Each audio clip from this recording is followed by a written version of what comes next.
நிறைய இடத்துல அவன் அசிங்கம் அவமானம் எல்லாரும் படுற மாதிரி அவனும் பட்டிருக்கான். இன்ஃபேக்ட் நானுமே அவனை நிறைய இடத்துல திட்டியிருக்கேன்.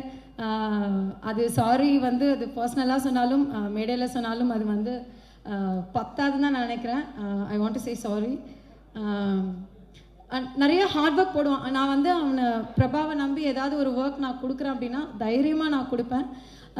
இந்த ஒர்க் இதை பார்க்குறேன்னா அதை வந்து ஃபினிஷ் பண்ண முடியல அப்படின்னாலும் அதை மெனக்கெட்டு வந்து ஃபினிஷ் பண்ணிட்டு தான் அவன் மற்ற ஒர்க் போவான். ஸோ அந்த மாதிரி பிரபாவை நம்பி ஒரு ஒர்க் கொடுக்கலாம் அப்படிங்கிறது அந்த ஒர்க்கை கம்ப்ளீட் ஃபினிஷ் பண்ணிட்டு தான் அவன் மறு வேலையை பார்ப்பான். அதில் எவ்வளோ பிரச்சனை வந்தாலும் சரி, எவ்வளோ சண்டை வந்தாலும் சரி, அவன் அந்த ஒர்க்கை ஃபினிஷ் பண்ணணும்னு நினச்சானா அதை கம்ப்ளீட்டாக ஃபினிஷ் பண்ணிட்டு தான் வந்து அடுத்த வேலைக்கே போவான்.